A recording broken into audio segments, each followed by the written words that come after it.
ಟಿವಿಗೆ ಸ್ವಾಗತ. ನಾನು ಶಮಿ ಶೆಟ್ಟಿ. ಮಹೇಂದ್ರ ಸಿಂಗ್ ಧೋನಿ ಈ ಹೆಸರನ್ನ ಕೇಳಿದ್ರೆ ಎಂಥವರ ಮನಸ್ಸು ಒಮ್ಮೆ ವೈಬ್ರೇಟ್ ಆಗದೆ ಇರೋದಿಲ್ಲ.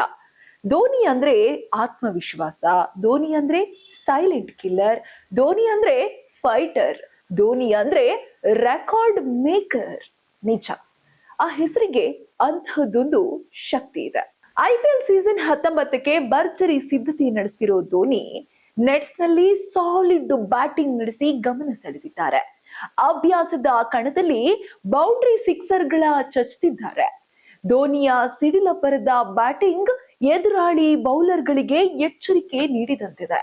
ಅಬ್ಬರದ ಅಭ್ಯಾಸವನ್ನ ನೋಡಿರೋ ಫ್ಯಾನ್ಸ್ ಧೋನಿಯ ಆಟವನ್ನ ಸ್ಟೇಡಿಯಂ ಅಲ್ಲಿ ಕಣ್ತುಂಬಿಕೊಳ್ಳಲು ಕಾತುರದಿಂದ ಕಾಯ್ತಿದ್ದಾರೆ. ಏನು, ಇದು ಒಂದಲ್ಲ ಎರಡಲ್ಲ 7 ವರ್ಷದ ಕತೆ. 2019ರಿಂದ 2025ರವರೆಗೆ ಪ್ರತಿ IPL ನಲ್ಲೂ ಧೋನಿ ನಿವೃತ್ತಿಯ ಚರ್ಚೆ ನಡೀತಾನೆ ಬಂದಿದೆ. ಇದೇ ಧೋನಿಯ ಕೊನೆಯ IPL ಅಂತ 7 ವರ್ಷದಿಂದ ಕೇಳಿದ್ದೇ ಕೇಳಿತು. ಪ್ರತಿ ಬಾರಿಯೂ ಧೋನಿ ನಿವೃತ್ತಿ ಸುದ್ದಿಯನ್ನ ನಿರಾಕರಿಸುತ್ತಿದ್ದಾರೆ. ಆದ್ರೆ ಈ ಬಾರಿಯ IPL ಧೋನಿಗೆ ಕೊನೆಯ IPL ಆಗೋ ಸಾಧ್ಯತೆ ಹೆಚ್ಚಿದೆ. ಕ್ರಿಕೆಟ್ ಅಭಿಮಾನಿಗಳು ಧೋನಿಯನ್ನ IPL ನಲ್ಲಿ ಒನ್ ಲಾಸ್ಟ್ ಟೈಮ್ ನೋಡಲಿದ್ದಾರೆ.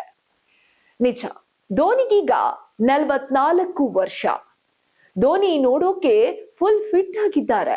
ಪ್ರಾಕ್ಟಿಕಲ್ ಆಗಿ ಹೇಳುವುದಾದ್ರೆ ಧೋನಿ ತನ್ನ ಹಳೆಯ ಚಾಮ್ ಕಳೆದುಕೊಂಡಿದ್ದಾರೆ. ಅಲ್ಲದೆ ಮಂಡಿ ಶಸ್ತ್ರಚಿಕಿತ್ಸೆಯ ನಂತರ ಧೋನಿ ಹಳೆಯ ಧೋನಿಯಾಗಿ ಕಾಣ್ತಿಲ್ಲ. ಕಳೆದ ವರ್ಷವೇ ಧೋನಿ IPLಗೆ ಗುಡ್ ಬೈ ಹೇಳಬೇಕಿತ್ತು. ಆದ್ರೆ ಧೋನಿಗೆ ಒಂದು ಆಸೆ ಇದೆ. ಆ ಆಸೆ ಪೂರ್ಣಗೊಳ್ಳದ ಕಾರಣ ಇನ್ನೊಂದು ವರ್ಷಕ್ಕೆ IPL ಕರಿಯರ್ ಮುಂದೂಡಿದ್ದಾರೆ. ಚೆನ್ನೈ ಅಭಿಮಾನಿಗಳ ಮುಂದೆ ಗುಡ್ ಬೈ. ಹೌದು, IPL ಸೀಸನ್ 19 ಧೋನಿಯ ಕೊನೆಯ IPL ಅಂತ ಹೇಳಲಾಗ್ತಿದೆ. ಈ ಹಿಂದೆ ಧೋನಿ ಕೂಡ ನಿವೃತ್ತಿಯ ಹಿಂಟು ನೀಡಿದ್ರು. ಚೆನ್ನೈ ಅಭಿಮಾನಿಗಳ ಮುಂದೆನೆ ನಾನು ವಿದಾಯ ಹೇಳ್ತೀನಿ ಅಂತ ತಿಳಿಸಿದ್ರು.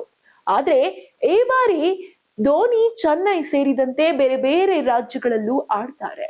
ಎಲ್ಲ ಅಭಿಮಾನಿಗಳಿಗೂ ಒಂದೇ ಸಲ ಗುಡ್ ಬೈ ಹೇಳೋ ಸಾಧ್ಯತೆ ಕೂಡ ಇದೆ. CSK ನಾಯಕ ಧೋನಿಗೆ ಇದು ಕೊನೆಯ IPL ಅಥವಾ ಮುಂದಿನ ವರ್ಷವೂ ಆಡ್ತಾರಾ ಅಂತ ಫ್ರಾಂಚೈಸಿ ಓನರ್ಸ್, ತಂಡದ ಸಹ ಆಟಗಾರರಿಗೂ ಗೊತ್ತಿಲ್ಲ. ಆದ್ರೆ ಈ ಬಾರಿ ಧೋನಿಗಾಗಿ IPL ಟ್ರೋಫಿ ಗೆಲ್ಲಲೇಬೇಕು ಅಂತ ಚೆನ್ನೈ ಸೂಪರ್ ಕಿಂಗ್ಸ್ ಆಟಗಾರರು ಡಿಸೈಡ್ ಮಾಡಿದ್ದಾರೆ. ಕಳೆದ ವರ್ಷ ಹೀನಾಯ ಪರ್ಫಾರ್ಮೆನ್ಸ್ ನೀಡಿದ್ದ ತಂಡ ಈ ಬಾರಿ ಪುಟಿದೇಳಲು ರೆಡಿಯಾಗಿದೆ. ತಲಾ ಧೋನಿಗಾಗಿ ಆಟ ಹೋರಾಟ ನಡೆಸೋಕೆ ಎಲ್ಲೋ ಬಾಯ್ಸ್ ಮುಂದಾಗಿದ್ದಾರೆ. ಆದ್ರೆ ಎಷ್ಟೋ ಜನ ಧೋನಿಗಾಗಿಯೇ CSK ಫ್ಯಾನ್ಸ್ ಅಂತ ಎದೆತಟ್ಟಿ ಹೇಳ್ಕೊಳ್ಳೋ ಜನರಲ್ಲಿ ಈಗ ಎದೆಲಿ ನಡುಕ ಸೃಷ್ಟಿಯಾಗಿದೆ. ಧೋನಿ CSK ಟೀಮ್ನ ಒಂದು ಬ್ರ್ಯಾಂಡ್ ಆಗಿದ್ರು. ಆ ಬ್ರ್ಯಾಂಡ್ ಇಲ್ಲದೆ ಮುಂದಿನ ವರ್ಷಗಳಿಂದ CSK ಟೀಮ್ ಏನಾಗುತ್ತೆ?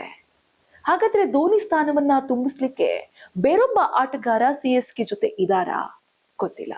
ಆದ್ರೆ CSK ಫ್ಯಾನ್ಸ್ಗಂತೂ ಮತ್ತು ಧೋನಿಗೋಸ್ಕರನೇ ನಾನು CSK ಫ್ಯಾನ್ ಅಂತ ಎದೆತಟ್ಟಿ ಹೇಳುವಂತಹ ಅಭಿಮಾನಿಗಳಿಗೆ ಈಗ ಸಾಕಷ್ಟು ನಿರಾಸೆ ಹುಟ್ಟುಕೊಂಡಿದೆ. ಯಾಕಂದ್ರೆ IPL ಸೀಸನ್ 19 ಲಾಸ್ಟ್ ಸೀಸನ್ ಆಗುತ್ತೆ ಧೋನಿಯ ಮ್ಯಾಚ್ ನೋಡೋಕೆ ಅಂತಂದ್ರೆ ಎಂತವರ ಕಣ್ಣಲ್ಲಾದ್ರೂ ಖಂಡಿತವಾಗ್ಲೂ ನೀರ್ ಬರುತ್ತೆ. ಯಾಕಂತಂದ್ರೆ ಭಾರತ ದೇಶವನ್ನ ರೆಪ್ರೆಸೆಂಟ್ ಮಾಡಿ ಹಲವಾರು ಬಾರಿ ಕ್ರಿಕೆಟ್ ಅಲ್ಲಿ ತನ್ನ ಕೈ ಜೋಡಿಸಿ ಆಟಗಾರರಿಗೆ ಬೆಂಬಲವನ್ನ ನೀಡಿ ಟ್ರೋಫಿಯನ್ನ ತಂದುಕೊಟ್ಟಂತಹ ಆಟಗಾರ ಧೋನಿ. ಹೀಗಿರುವಾಗ IPL ನಲ್ಲಿ CSKಗಾಗಿಯೇ ಹಲವಾರು ವರ್ಷಗಳಿಂದ ನಿವೃತ್ತಿ ಹೊಂದದೆ ಸಮಯ ತೆಗೆದುಕೊಂಡು ಆರೋಗ್ಯದಲ್ಲಿ ಸಮಸ್ಯೆ ಇದ್ರೂ ಕೂಡ CSKಗೋಸ್ಕರ ಆಟವನ್ನ ಆಡ್ತಾ ಬಂದಿರೋ ಧೋನಿ ಈಗ ಒಮ್ಮೆಲೆ ರಿಟೈರ್ಮೆಂಟ್ ತಗೊಂಡು CSK ಅಭಿಮಾನಿಗಳಿಗೆ, CSK ತಂಡದವರಿಗೆ ಬೇಸರ ಉಂಟು ಮಾಡ್ತಾರಾ ಅನ್ನೋ ಕ್ಯೂರಿಯಾಸಿಟಿ ಎಲ್ಲರಲ್ಲೂ ಮೂಡ್ತಾ ಇದೆ. ಒಟ್ಟಾರೆ ರೆಕಾರ್ಡ್ ಮೇಕರ್ ಆದ ಧೋನಿ ಏನು ಮುಂದಿನ IPL ಸೀಸನ್ಗಳಲ್ಲೂ CSK ಜೊತೆ ನಿಲ್ತಾರಾ ಅಥವಾ ರಿಟೈರ್ಮೆಂಟ್ ತಗೊಂಡು IPLಗೆ ಫುಲ್ ಸ್ಟಾಪ್ ಇಡ್ತಾರಾ? ಕಾದು ನೋಡೋಣ. ಇದು ಈ ಹೊತ್ತಿನ ವಿಶೇಷ. ಇನ್ನಷ್ಟು ಸುದ್ದಿಗಳಿಗಾಗಿ ನೋಡ್ತಾ ಇರಿ ಸಪ್ತಾಶ್ವ ಟಿವಿ.